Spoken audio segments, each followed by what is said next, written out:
የጌታ ኢየሱስ ክርስቶስ ስም ለዘላለም የተባረከ ይሁን። እንግዲህ ብዙ ሰዎች በክርስቶስ ኢየሱስ በኩል ስናወራና በስሙ ስንናገር እንደ ክፋት ሊያዩ ይችላሉ። የሚፈውስ ስም እንደሆነ አጋንንት ኢየሱስ ክርስቶስ የአምላክ ልጅ እንደሆነ የተመሰከረለትን በተወለደበት እንዲሁ አብሮ እየሄደ ያሉ ሰዎች የከዱበትና አጋንንት የተመሰከረበት ጌታ ኢየሱስ ክርስቶስ ተገልጦልን በሱ የሚያምን የዘላለም ሕይወት አለ ብለን በመናገራችን በክፎችና የክርስቶስ ሐሳብን የሚቃረኑ ሰዎች ላይ ብዙ በደል ብዙ ግፊያ ሊደርሰን ይችላል። ነገር ግን አሁንም እልሃለሁ ጌታ ኢየሱስ ክርስቶስ የዘላለም ሕይወት ነው። በእርሱ የሚያምን የዘላለም ሕይወት አለው። እሱን የሚያምን አርፎ ይኖራል። በእርሱ የሚያምን ከተስፋው ከጨለማው ዓለም ወደ ተስፋው ዓለም ይመጣል። በገብርኤል በሚካኤል በማርያም አማካኝነት ድነት የለም። ድነት በልጁ በኢየሱስ ክርስቶስ በኩል እንዳለ መጽሐፍ ይናገራል። ድነትን ለማግኘት አንድና አንድ መንገድ ብቻ ነው። እሱም በናዝሬቱ በኢየሱስ ክርስቶስ በኩል ያመኑ ሰዎች የድነትን መንገድን ያገኛሉ። ከዚህ የበለጠ ድነት መንገድ የለም። ድነት ኢየሱስ ነው። ለድነቱም ጎዳናው ኢየሱስ ነው። መንገዱም ኢየሱስ ነው። ከኢየሱስ ውጪ የምናገኛቸው ሕይወት ባዶ ናት። በዚህ ምድር ላይ የመጨረሻ ስቴፕ ሹመት ወይም እውቀት ወይም ስልጣን ማለት በክርስቶስ ኢየሱስ ወንጌል ውስጥ ሆኖ ክርስቶስ ኢየሱስን የበላይ አድርጎ በሕይወቱ ላይ ለሚኖሩ ለትውልድ ለሕዝብ የሚመሰክርለት ሰው የመጨረሻ ደረጃ ስልጣን ይባላል። የዚህ የመጨረሻ ስቴፕ ስልጣን ያሉ ሰዎችን አይተን በስልጣናቸው የሚሆነው ጉዳይ ላይ ልንፈራቸው በሆነ ጉዳይ ልንናገራቸው እንችላለን። ነገር ግን በዚህ ምድር ለሰው ፍራቻ ወጥመድ ነው፣ ሞት ነው። ለኢየሱስ ክርስቶስ ፍራቻ ግን ሕይወት ነው። ለሱ መኖር ሕይወት ነው። አንዳንድ ሰዎች ለሞት ይፈራል። በክርስቶስ ኢየሱስ አማካኝነት ሞት ለክርስቶስ አማካኝነት እንዲሁ ክብር ነው። ለጌታ ስም መሞት ክብር ነው። ሐዋርያ ጳውሎስ ሐዋርያ ሥራ ምዕራፍ 5 ከቁጥር 41 42 እና ሐዋርያ ሥራ ምዕራፍ 6 ጌታ ኢየሱስን በፈሪሳውያን በጸሐፊዎችና በሰዱቃውያን አማካኝነት እዛው ጉባኤ መካከል ጌታን በኃይልና በስልጣን መሰከረላቸው። ተወልዶ ያደገበት እንዲሁ መጽሐፍ እንደሚናገር ግሪክ ተወልዶ እንዳደገ እናውቃለን። ትውልድ ግሪካዊ ነው፣ ግን እንደ አይሁዳዊ ነው። ይህ ልጅ ብድግ ብሎ እነ ጴጥሮስ እጅ ከተቀቡት አንድ አካል በመሆኑ ተነሳ። ብድግ ብሎ በአምስተኛው ምዕራፍ 5 ቁጥር 41 እና 42 ምዕራፍ 6 ላይ በትክክል ስለ ኢየሱስ አወራላቸው። ይሄስ ጌታን ሐሳብ እያለ ኢየሱስ እያለ የነ ሙሴን ሕግ ይሳደባል። የነ ሙሴ ሕግን ይሳደባል። ምዕራፍ 7 ላይ ለክስ ባቀረቡ ጊዜ ጳውሎስም በሚከሰስ በክስ አድማጮች መካከል በምኩራብ ላይ ተገኘ። ነገር ግን እስጢፋኖስ በስልጣን ተመካና በምኩራብ ላይ በተሰበሰቡ ሰዎች ላይ ከአብርሃም አንስቶ እስከ ዮሴፍ ድረስ ያለበትን እነ ሙሴ የ700 ወደ 60 እና 40 ዓመት ገደማ ናዝሬቱ ኢየሱስን የሰበከበትን ተናግሮ እዛው ነገሩን ጨረሰ። ነገር ግን የሰማችሁት የእውነት ቃል እንዳለ ሁሉ እውነትን እንደከዳችሁ ሁሉ እናንተ የምትሰሙ የማትሰሙ የምትመስሉ ዓይን አላችሁ አታዩ፣ ጆሮም አላችሁ አትሰሙ፣ ደንቆሮች እያለ በሐዋርያ ሥራ ምዕራፍ 7 ላይ ለይግባኝ መልስ እንደሚመለስ ክሱ ላይ ሐሳቡን አወራ። ነገር ግን ልጅ ጌታ ኢየሱስ ክርስቶስን በግልጽት ስላወራ ብቻ አወጡት፣ ወገሩ። አንዳንድ ጊዜ ለክርስቶስ የተገለጡ ሰዎች እየተወገሩ ወደ ጎን የሚያያሉ፣ ወደ ሰማይ የሚያያሉ። ወደ ሰማይ በተመለከተ ጊዜ ጌታ ኢየሱስ በአባቱ ቀኝ እንደቆመ አየ። ወጋሪውና አስወጋሪውንም ጎን ተመለከታቸው። አስወጋሪ ቆሞ ሐዋርያ ጳውሎስ እንደምንመለከተው ምዕራፍ 7 ላይ እስጢፋኖስን ያስወገረው ወጋሪዎችም አሉ። ጎን አየውና እነዚህ አያውቁም ይቅር በላቸው። እንግዲህ ኢየሱስ ክርስቶስ አያውቁም ይቅር በላቸው ያለውን በዚህ ምድር ላይ ሥጋ ለባሽ በመሆኑ የደገመው እስጢፋኖስ ነው። ኢየሱስ የተባረከ ይሁን።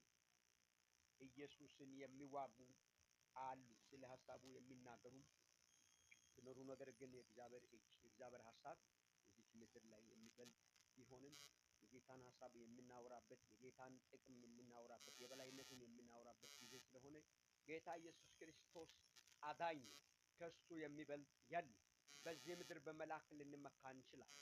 ነገር ግን ለነሱ ልንሰግደው ዘንድ የሚናገር መጽሐፍ የለም። ኢየሱስን ተናግረ ብትሞትም ክብር ነው።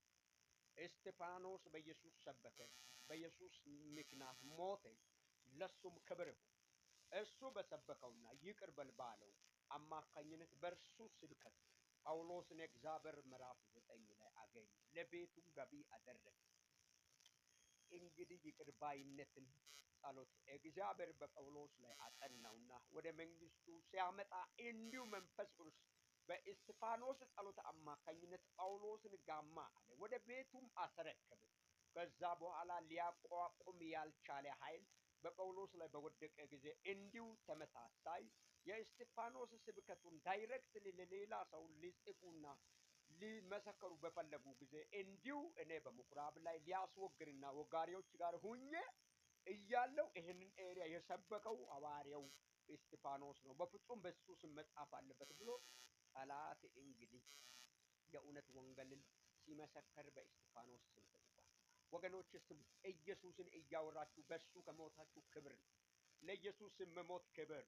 የመጨረሻ ስቴፕ ስልጣን በዚች ምድር ላይ በናዝሬቱ በኢየሱስ ክርስቶስ ወንጌል ላይ ሆኖ ወንጌልን ከሚሰብክ ኃይል የሚበልጥ ኃይል የለም።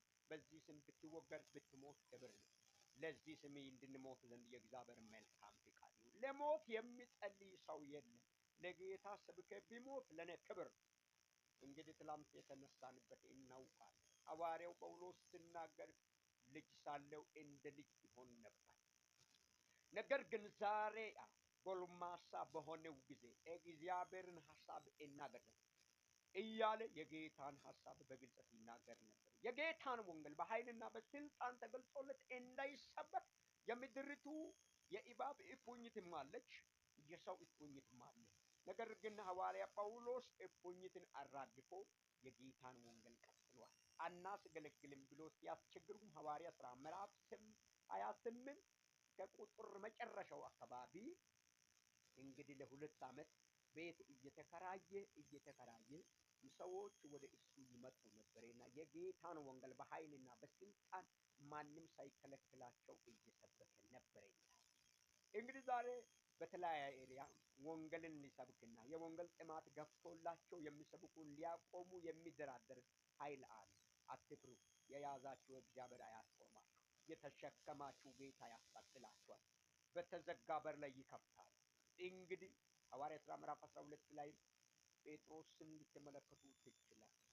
ዘተከብራን ያለው በተዘጋ በር ላይ በእንቅልፉ ተሸክሞ ውጭ አወጣውና መልአኩ በሰደደ ጊዜ እንግዲህ ለሞት የሚጠባበቅ ሰው ለክርስቶስ ሞት ክብር ነው አለና ይህ ሰው ሐዋርያት ሥራ ምዕራፍ 12 ላይ ነገ ይሞታል ተብሎ በሰውና በመንግስቱ ማይተም ያረፈበት ሰው ነገ እንገላለን ተብሎ ወሬውን ሁሉ ሰምቶ በጭፍራው የተመደቡ ፖሊሶች እየገደሉ ለመግደል ሐሳቡን ሰምቶ በጎን እርስ በራስ በሚጠብቁ በአራት ጭፍራ የተከፋፈሉ ወታደሮች መካከል ቆሞ ተኝቷል።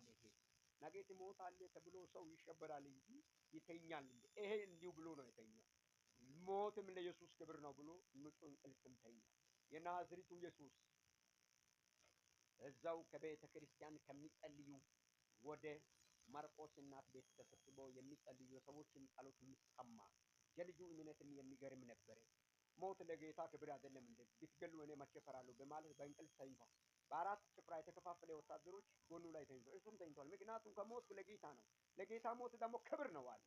የሰዎችን ጸሎት ነበረ። በእርግጥ በእንቅልፍ ልብ መልአኩ መጣ፣ ይዞ ሄደ። የውጭው በርም አውቆ ተከፈተ ይላል።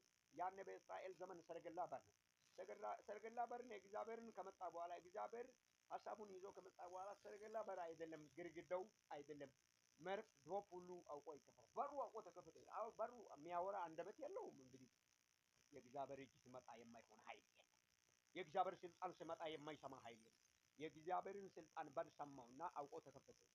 እንግዲህ መልአኩ ይሄን ሰው ከሰደደ በኋላ ወደ መላክነት ሐሳብ ወደ እግዚአብሔር ዘንድ በሄደ ጊዜ ከእንቅልፉ ነቃውና እንደዚህ አለ፣ በእርግጥ በእውነት አለ እግዚአብሔር ከሚጠባበቁኝ ከንጉሱና ለመግደል ለሚጠባበቁ የንጉሱ ሕዝብ መካከል በእርግጥ አዳነኛ። በእውነት አለ። በእንቅልፍ ነው ያለው። መልአኩ ትቶ ከሄደ በኋላ ነው እንቅልፉን የነቃው። በእውነት አለ ማለ እግዚአብሔር እንደሚያድን እንደሚችል ማለ። ይሄ እግዚአብሔር በእናንተ ጉዳይ ላይ የሚነሳ እጆችን ይቀጣል። ጌታ ኢየሱስን በግልጽ እንዳትናገሩ የሚዋጉን ይበትናል። ጠላቶች መንኩራኩራቸውን ይዘጋል። የጠላት አንደበታቸው ይዘጋል። እንዲሁ ረግማል። ኢየሱስ ክርስቶስን የማይወድ ቢኖር የተረገመ ታሸንፋል። ጌታ ኢየሱስ የበላይ ይሆናል። በእናንተ ጉዳይ ጣልቃ ይገባል።